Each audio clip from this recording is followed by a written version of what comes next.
প্রিয় শিক্ষার্থীবৃন্দ, আমি গত ক্লাসে তেজস্ক্রিয়তা নিয়ে আলোচনা করেছিলাম।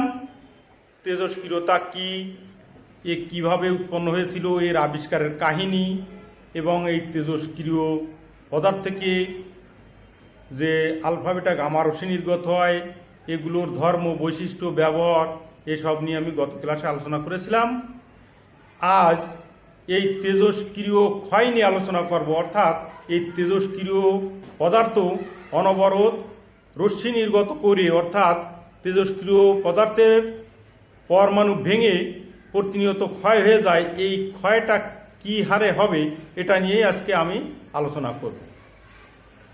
তেজস্ক্রিয়তা আবিষ্কারের সূচনা লগ্ন থেকেই বিজ্ঞানীদের যে বৈশিষ্ট্যটি সবচেয়ে দৃষ্টি কেড়েছে সেটা হলো তেজস্ক্রিয় ক্ষয়ের পরিমাণ, অর্থাৎ তেজস্ক্রিয় মৌলের পরমাণুর ভাঙনের হারটা যে মুহূর্তে হিসাব করা হচ্ছে ঠিক সেই মুহূর্তে অক্ষত কি পরিমাণ পরমাণু আছে। অর্থাৎ কোনো একটা তেজস্ক্রিয় পদার্থের এক খণ্ড নিয়ে তাকে যদি পরীক্ষা নিরীক্ষা করি, তাহলে ওই মুহূর্তে তার ভাঙনের হারটা কি, অর্থাৎ তেজস্ক্রিয় পরমাণু কি পরিমাণে পরমাণু ভেঙে সেখান থেকে রশ্মি নির্গত হচ্ছে, সেটা হবে ঠিক ওই মুহূর্তে তাতে অক্ষত পরমাণুর সংখ্যা কেমন বা অক্ষত পরমাণুর সংখ্যার পরিমাণের উপরে। তাই এ নিয়ে আমাদের তেজস্ক্রিয় ক্ষয় এবং এ নিয়ে বিজ্ঞানীরা একটা সূত্র আবিষ্কার করেছেন, সেটা হলো তেজস্ক্রিয় ক্ষয় সূত্র। তেজস্ক্রিয় ক্ষয় সূত্র বা তেজস্ক্রিয় ভাঙনের সূত্র, অর্থাৎ তেজস্ক্রিয় পদার্থের পরমাণু ভেঙে যাচ্ছে কি হারে সেটার উপরে। এখন এই সূত্রে বলা হচ্ছে যে কোনো মুহূর্তে তেজস্ক্রিয় পরমাণুর ভাঙনের হার ওই মুহূর্তে অক্ষত পরমাণুর সংখ্যার সমানুপাতিক। মনে করি কোনো এক মুহূর্তে সময় গণনা শুরুতে, অর্থাৎ যখন টির মান 0, সময় পার হয়নি, তখন যদি সেই এক খণ্ড পরমাণু, এক খণ্ড তেজস্ক্রিয় পদার্থ নিই, সেই পদার্থে যদি n0 পরিমাণে পরমাণু সংখ্যা থাকে এবং কিছু সময় টি পরে কিছু পরমাণু ভেঙে গেল, ভেঙে যাওয়ার পরে তখন অক্ষত পরমাণুর সংখ্যা থাকলো n, অক্ষত পরমাণু সংখ্যা থাকলো n। তাহলে ভাঙলো কি পরিমাণে আমরা এটার হিসাব করি। যদি আমরা মনে করি ক্ষুদ্র সময় ডিটিতে dn সংখ্যক পরমাণু ক্ষয় হলো, তাহলে একক সময় কি পরিমাণ পরমাণু ক্ষয় হলো dn/dt, অর্থাৎ একক সময় পরমাণু ভাঙলো dn/dt, অর্থাৎ পরমাণুর ভাঙনের হার dn/dt। এটা হলো পরমাণুর ক্ষয়ের হার বা ভাঙনের হার। এখন এই সূত্রে বলা হচ্ছে তখন যখন ভাঙনের হার এই ভাঙনের হার, তখন যদি অক্ষত পরমাণুর সংখ্যা আমাদের n0 থাকে, তাহলে আমাদের সূত্রটা হলো dn/dt সমানুপাতিক n, অর্থাৎ পরমাণু সংখ্যার ভাঙনের হার অক্ষত পরমাণুর সমানুপাতিক, অক্ষত পরমাণুর সংখ্যার সমানুপাতিক। এখন এখানে পরমাণু সংখ্যা তো ভেঙে কমে যাচ্ছে, ক্ষয় হয়ে পরমাণু সংখ্যা হ্রাস পাচ্ছে, সেই জন্য আমরা এই সূত্রে একটা ঋণাত্মক চিহ্ন এখানে মাইনাসটা ব্যবহার করেছি। তাহলে আমাদের এইটি হলো তেজস্ক্রিয় ভাঙনের সূত্র, অর্থাৎ এই হারে তেজস্ক্রিয় পরমাণু ভেঙে যাচ্ছে। এখন এটাকে যদি আমরা একটু সরলীকরণ করি, তাহলে বা dn/dt সমান মাইনাসটা ওই পাশে নিলাম ল্যামডা n। এখানে ল্যামডা হলো সমানুপাতিক ধ্রুবক, আর এই মাইনাস ওই পাশে গেল, এই n আছে, ল্যামডাকে বলি সমানুপাতিক ধ্রুবক। একে আমরা ক্ষয় ধ্রুবক বা ভাঙন ধ্রুবকও বলি। এখন এখান থেকে যদি আমাদের ল্যামডা সমান কত বের করতে হয়, তাহলে আমরা লিখি বা lambda equal minus dn/dt by n. এইটা হলো আমাদের ক্ষয় ধ্রুবক ল্যামডা এর রাশিমালা। এখন যদি মনে করি অক্ষত পরমাণুর সংখ্যা এন যদি 1 হয়, তাহলে এন ইকুয়াল যদি 1 হয়, তাহলে আমাদের সমীকরণটা আসে lambda equal minus d n by d t. এই ল্যামডাটা হলো আমাদের ক্ষয় ধ্রুবক। এখান থেকে আমরা ক্ষয় ধ্রুবকের সংখ্যাটা পাই, যেহেতু আমরা এখানে এন এর মান, অক্ষত পরমাণু সংখ্যা এন এর মান আমরা ধরেছি 1 ধরেছি, অর্থাৎ একটা পরমাণুর ভাঙনের হার ডিটি সমান ডিটি সময় দিয়ে ভাগ করেছি, মানে ভাঙনের হার মানে একক সময় একটা পরমাণু ভাঙনের সম্ভাব্যতা যেটা, সেটাকে আমরা বলছি ল্যামডা, ক্ষয় ধ্রুবক ল্যামডা। তাহলে আমরা ক্ষয় ধ্রুবক ল্যামডা জানলাম, কিন্তু এই যে সূত্রটা আমরা পেয়ে গেলাম ভাঙনের হার dN by dt equal minus lambda by N, এটাকে যদি আমরা একটু সরলীকরণ করি, অর্থাৎ ভাঙনের হার ডিএন বাই ডিটি সমান মাইনাস ল্যামডা এন, আমাদের সেই তেজস্ক্রিয় ক্ষয়ের সূত্র যেটা মূল সূত্র এইটি, এটাকে আমরা একটু সরলীকরণ করার জন্য আমরা একে ক্যালকুলেশন করি d n by d t, d n by n equal minus lambda d t. দেখে এখন আমরা সমাকলন করব, integration d n by n equal minus lambda হলো ক্ষয় ধ্রুবক, যেহেতু একটা ধ্রুব রাশি তাই ল্যামডাকে আমরা বাইরে রেখে সমাকলন করব ডিটি কে। এখানে আমরা সমাকলন করব, যেহেতু এটা ক্ষুদ্র পরিমাণ নিয়েছি আমরা, ক্ষুদ্র সময় ডিটি, অতি ক্ষুদ্র সংখ্যক পরমাণু ডিএন ভাঙনের সময় হলো ডিটি। এখন এইটাকে আমরা মোট পরমাণু সংখ্যা বা বেশি সংখ্যা করার জন্য আমরা সমাকলন করি। এখন এইখানে এন হলো পরমাণু সংখ্যা, এখন এই সংখ্যা শুরুতে কত আর শেষে কত, আমরা শুরুতে ধরছি অক্ষত পরমাণু সংখ্যা ছিল এন নট, তাই একে সমাকলনটা আমরা করব শুরু থেকে, অর্থাৎ এন নট থেকে পরমাণু সংখ্যা ভেঙে অবশিষ্ট আছে এন, অর্থাৎ দেখি আমরা এন নট থেকে এন এই সীমার মধ্যে সমাকলন করব। আর এখানে সময়ের শুরু ধরেছিলাম আমরা 0, সময়ের মান 0, তারপর টি সময় পরে আমরা দেখেছি, তাহলে সময় অতিবাহিত হয়েছে টি 0 থেকে টি, অর্থাৎ এই সীমার মধ্যে আমরা সমাকলন করলে আমাদের মোট পরমাণু সংখ্যার ভাঙনের কি হারে ভাঙলো, কত সময় লাগলো, সেটা আমরা পেয়ে যাব। এটাকে সমাকলন করলে 1 by n d n equal ln n আমরা জানি, থার্ড ব্র্যাকেট দিয়ে সমাকলনের নিয়ম অনুসারে আমরা মান বসে দিলাম n naught n equal minus lambda d t কে ইন্টিগ্রেশন করলে টি 0 টু টি বা ln n এর জায়গায় উপরে এন আর নিচে এন নট, অর্থাৎ আমরা এখানে এক লাইন না করে একটু সরলীকরণ করি। এন এর এখানে আমাদের আপার লিমিট বসে, তাই ln n মাইনাস এন এর জায়গায় নিচেটা বসে ln n not equal minus lambda, এখানেও তাই টির জায়গায় উপরে টি মাইনাস টির জায়গায় 0। এটাকে সরল করলে আমরা জানি log a minus log b, অর্থাৎ log a বাই b আমাদের ফর্মুলা, তাহলে ln n by n not equal minus lambda টি।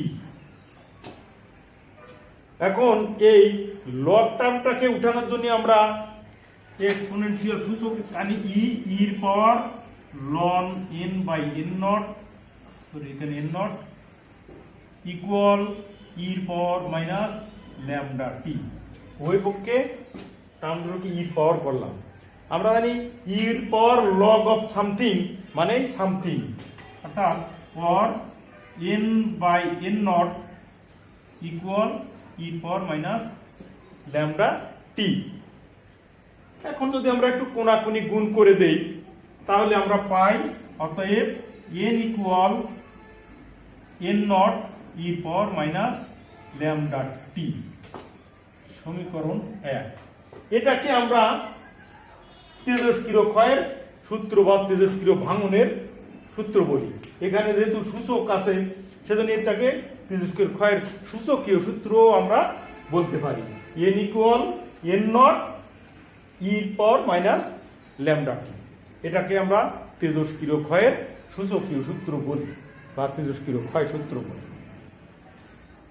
তাহলে আমরা তেজস্ক্রিয় ক্ষয় সূত্রটা প্রতিপাদন করলাম। মূল সূত্র তো dn/dt সমানুপাতিক n অক্ষত পরমাণু সংখ্যা, সেটাকে ক্যালকুলেশন করে আমরা এই প্যাটার্নে এনে রাখলাম। এইটাই হলো আমাদের সেই তেজস্ক্রিয় ক্ষয়ের সূচকীয় সূত্র।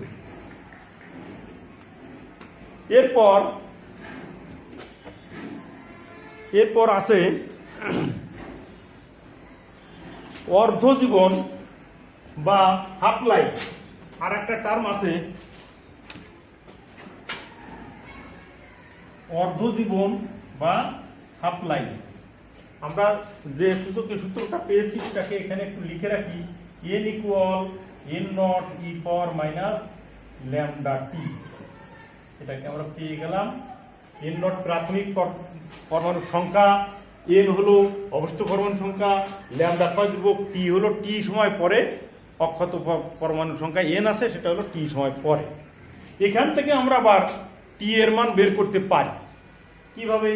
এটাকে যদি আবার সেই পুরনো কায়দায় ব্যাক করে আসি n/n not equal e power minus lambda t, অর্থাৎ টি সময় পরে পরমাণুর সংখ্যা অক্ষত পরমাণুর সংখ্যা ছিল n। এখন সেই টি সময়ের পরিমাণটাকে যদি আমরা একটু ক্যালকুলেশন করি তাহলে এখান থেকে আবার যদি লন করি ln n/n not equal ln e power minus lambda t or ln n/n not equal ln of e power something মানে সামথিং অর্থাৎ মাইনাস ল্যামডা টি।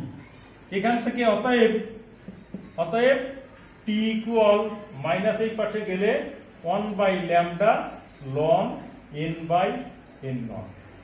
এই সূত্র সাহায্যে আমরা সময়ের মান বের করতে পারি, অর্থাৎ যে সময় পরমাণু সংখ্যা কিছু পরমাণু ভেঙে অবশিষ্ট আছে n সংখ্যক, তখন সেই সময়টার পরিমাণ এটি এই সমীকরণ থেকে আমরা বের করতে পারি। এবার আমরা যাব অর্ধজীবন।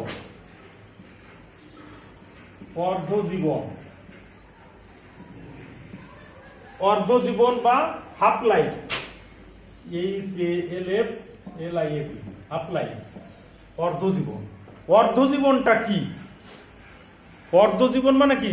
টোটাল অর্ধেক সময়, অর্থাৎ কোনো একটা তেজস্ক্রিয় মৌল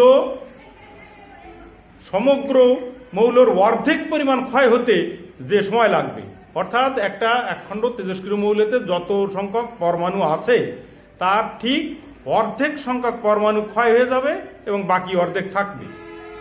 তাহলে সংখ্যাটাকে আমরা এইভাবে বলতে পারি, কোনো তেজস্ক্রিয় মৌলের ঠিক অর্ধেক পরিমাণ ক্ষয় হতে যে সময় লাগে তাকে আমরা অর্ধজীবন বা অর্ধায়ু বা হাফ লাইফ বলি। আবার যদি বলি যে কোনো তেজস্ক্রিয় মৌলের অর্ধেক পরিমাণ ক্ষয় হয়ে অর্ধেক পরিমাণ অবশিষ্ট থাকতে যে সময় লাগে, সেটাও একই কথা। তাই সহজে আমরা বলি কোনো তেজস্ক্রিয় মৌলের ঠিক অর্ধেক পরিমাণ ক্ষয় হতে বা তেজস্ক্রিয় মৌলের মোট পরমাণু সংখ্যার অর্ধেক ক্ষয় হতে বা অর্ধেক ভেঙে যেতে যে সময় লাগে তাকে আমরা বলি অর্ধজীবন বা হাফ লাইফ। এবং একে আমরা টির নিচে একটা হাফ অর্থাৎ টি হাফ দিয়ে আমরা প্রকাশ করি। এবং এই টি হাফটা কি করে বের করা যায়? আমরা আমাদের যে সূচকের সূত্র যেটা পেয়েছি, অর্থাৎ এইখানে এই যে এই সূত্র থেকেও আমরা এটা বের করতে পারবো। এখানে মনে করি টি সময় পরে এর অর্ধেক ক্ষয় হয়ে গেছে, তাহলে সেই টিটা হলো আমাদের অর্ধজীবন। তাহলে আমরা যখন পরমাণু ঠিক অর্ধেক ক্ষয় হয়ে গেল তাহলে অবশিষ্ট থাকে অর্ধেক। প্রাথমিক পরমাণু সংখ্যা কত ছিল আমাদের? প্রাথমিক পরমাণু সংখ্যা n নট।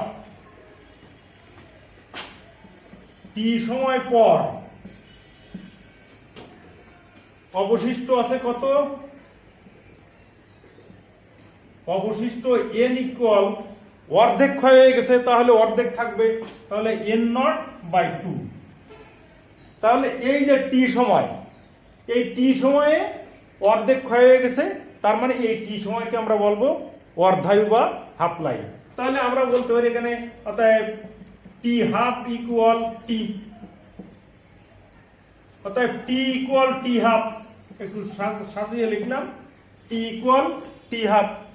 এখন এই মানগুলো যদি আমরা এই 1 নম্বর সমীকরণ যেটা ছিল আমাদের, এই 1 নম্বর সমীকরণে যদি বসিয়ে দিই, তাহলে কি হয়? n equal n nought e power minus lambda t, n এর এখানে আছে n nought or n nought by 2, এখানে n nought e power minus lambda t. এখন উভয় পক্ষ থেকে আমরা যদি n নট বাদ দিয়ে দিই, তাহলে এখানে থাকে half equal e power minus lambda টি। এইবার ই কে উঠানোর জন্য আমি উভয় পক্ষে লগ আনবো, natural log ln, ln half equal ln ই পাওয়ার মাইনাস ল্যামডা টি, और ln হাফ আর ln ই পাওয়ার মাইনাস ল্যামডা টি। ln হাফ অর্থাৎ 1/2 মানে ক্যালকুলেটরে পয়েন্ট হাফ লন করলে আমাদের আসছে মাইনাস 0.693 ইকুয়াল, এখানে ln of e power something, ও সরি এখানে টি এর মানটা তো আমাদের আছে হাফ, তাহলে আমরা যদি এখানে টি এর মানটা টি হাফ বসিয়ে দিই, টি হাফ, তাহলে আমাদের এখানে থাকে মাইনাস ল্যামডা টি হাফ, ল্যামডা টি হাফ। এখন উভয় পক্ষ থেকে মাইনাস চিহ্ন বাদ দিলে ল্যামডা ইকুয়াল বা টি হাফ ইকুয়াল, অতএব টি হাফ ইকুয়াল 0.693 বাই ল্যামডা। এটা হলো আমাদের অর্ধায়ু। তাহলে আমরা অর্ধায়ু পরিমাণ পেয়ে গেলাম, t half equal 0.693 by lambda. Lambda হলো ক্ষয় ধ্রুবক। এটাকে আমরা বলতে পারি অর্ধায়ু আর ক্ষয় ধ্রুবকের মধ্যে সম্পর্ক। এটাকে আমরা বলতে পারি অর্ধায়ু টি হাফ এবং ক্ষয় ধ্রুবক ল্যামডা, তাদের ভিতরে সম্পর্ক। আজ তাহলে এই পর্যন্ত। তোমরা সবাই ভালো থাকো, সুস্থ থাকো। পরবর্তী ক্লাসে আবার দেখা হবে। ততক্ষণে সবাইকে ধন্যবাদ।